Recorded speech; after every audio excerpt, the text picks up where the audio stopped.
All right, so now I'm going to talk about Alien Covenant. I saw it Friday, and I finally had enough time to digest it and get my thoughts on exactly what I think about it as being. Um, and here's the thing, like, it's not an incompetent movie. It's actually fairly competent. It's competently directed. It's actually more than competently acted. Michael Fassbender is the number one reason to watch the movie. His performance is gripping and creepy, and he plays more than one character. So one of his characters is super likable. The other character scares the shit out of you. Um, so it's competently directed. It's got some pretty good acting. Danny McBride's good in it too. Interestingly enough, in a non-comedy part. Um, Here's the thing: the writing is not great. It's not the worst I've ever seen, but there's several distinctive choices that are either A, lazy, B, predictable, or C, stupid. And I'll get into all of those when I talk spoilers. You see, the thing is the Alien Covenant has a challenge ahead of it. It's facing the fact that it's part of a series of movies that clears up ambiguity in a story's universe. That's tough. That's like the most difficult thing to overcome, especially the longer it takes you to do it. The longer it takes you to clear up ambiguity in your story's universe, the more trouble you're going to have doing it, because you can't just clear up the ambiguity. You can't just explain things. Your explanations have to be as good as, if not better than, the stuff that fans have already filled in those blanks with in their own heads. And you see this challenge in popular culture and storytelling all the time. It's been done with the Joker. Alan Moore made the brilliant move of simultaneously giving us an origin story for the Joker, while still leaving the ambiguity of the idea that Joker may be misremembering his origins. The Joker says that he remembers it differently, different times. And that's great, because it allows us to have that origin story, and if fans don't like it, they can still choose that to just be one of Joker's rambling imaginations. Wolverine Origins also cleared up the ambiguity. The comic book, fairly successfully. The movie, not successfully at all. But those are great examples of characters who've been steeped in ambiguity as part of their essential appeal. They're mysterious. We don't know what their origins really are. I mean, we do now, but for a long time, we didn't. Got around to, say, clearing those things up. And Alien Covenant attempts to do the same thing. However, Alien Covenant takes some of the harder to answer questions. Some of the questions would take some real ingenuity and some thinking and creativity to answer. And it says, we're not going to answer those. Instead, we're going to give you an origin you never wanted to have. That doesn't really make sense with anything else. And I'll get into that stuff here in the spoiler section. Do I think you should see Alien Covenant? It's worth a matinee. It's entertaining. It's not the worst Alien movie I've ever seen. Not that that's saying a lot. There's some pretty terrible movies in the Alien series. Is it better than Prometheus? Sort of. It's a little more coherent than Prometheus. But Prometheus offered us a lot more potential.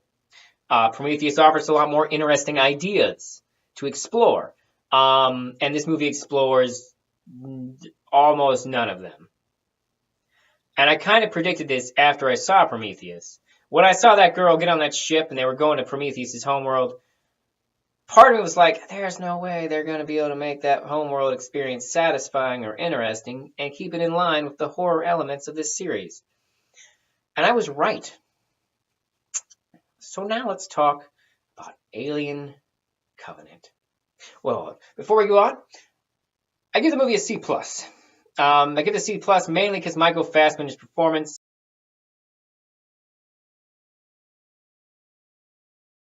cool action. It gets a little hairy here and there. You know, it's overall entertaining. I'm not going to see it twice, and I'm not sure I'd recommend you pay full price for it.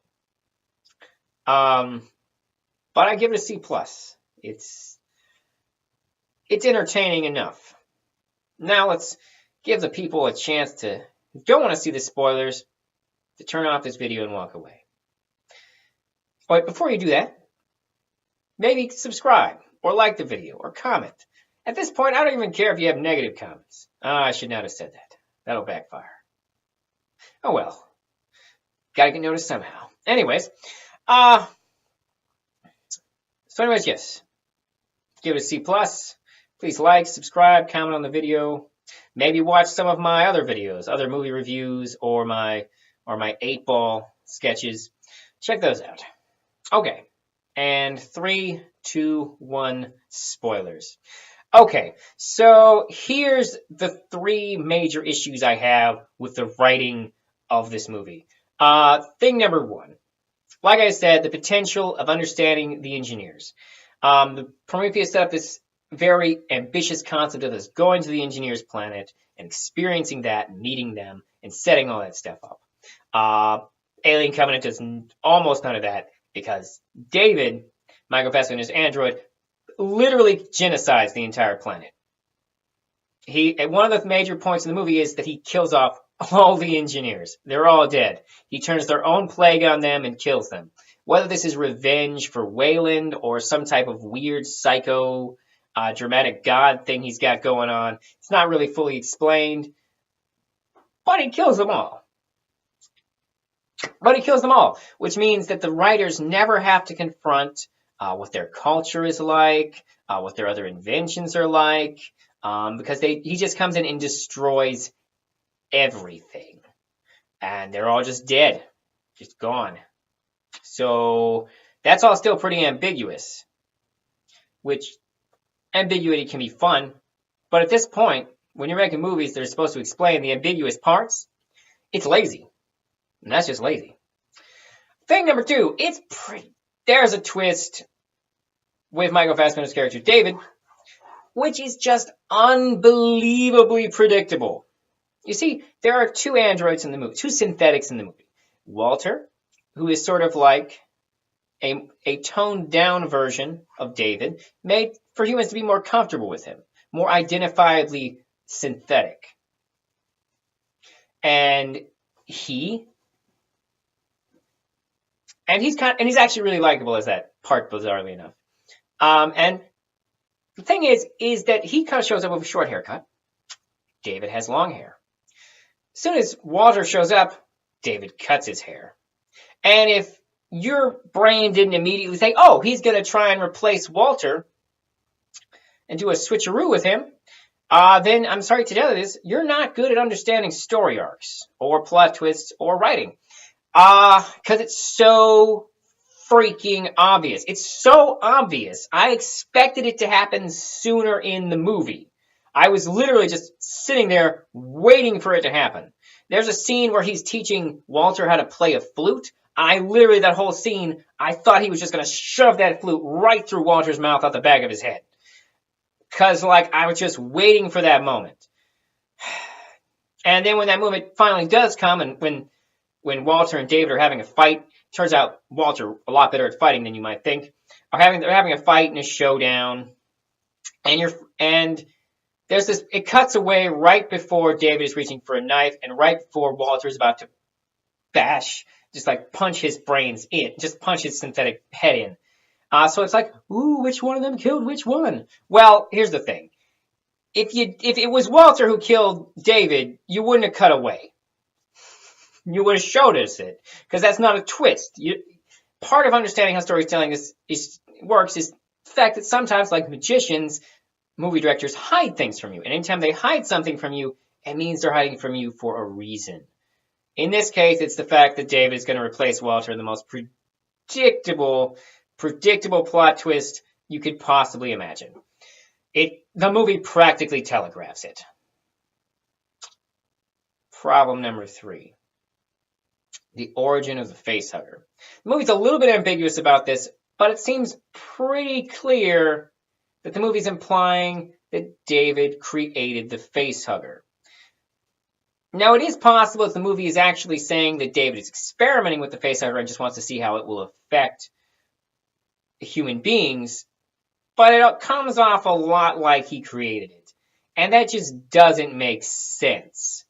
If he did, how did the facehuggers end up on an engineer's ship in the first Alien movie, which was clearly been crashed for like a really long time? So, like, how did facehuggers get there? How does that happen? We don't know now. It doesn't make sense. So either David didn't create these things, or he created them and somehow got them to another engineer ship that landed on another planet. And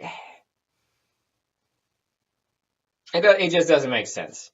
It really doesn't. And, like, also, if he hasn't used a facehugger on a human being before, how come what's her face from Prometheus, when we find her body, spoiler alert, we find her body. Well, this is a spoiler section. If you didn't expect spoilers at this point, I don't know what you're doing.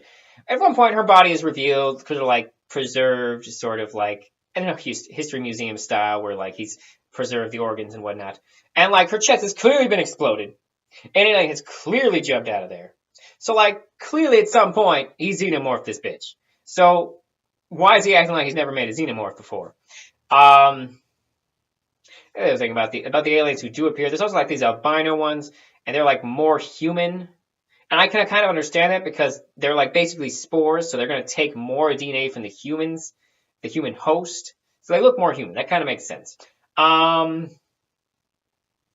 was another thing about the aliens.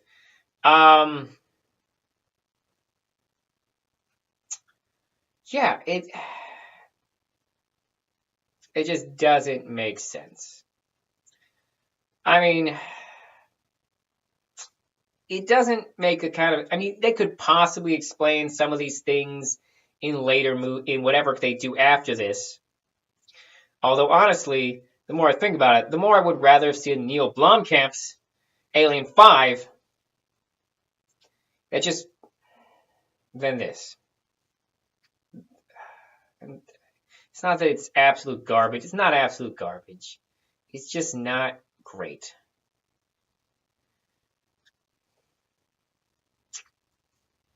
And it doesn't really make sense. I mean, in the context of the movie, in its own movie, it kind of makes sense. But in the context of the series as a whole, it doesn't. Oh, one other thing. There's literally a scene in this movie where one character is basically explaining to another character why it's a terrible plan for them to go investigate this signal on this other planet. And the other character's like, no, power belief. We're going. That's another thing. The movie has a heavy creationist vibe to it.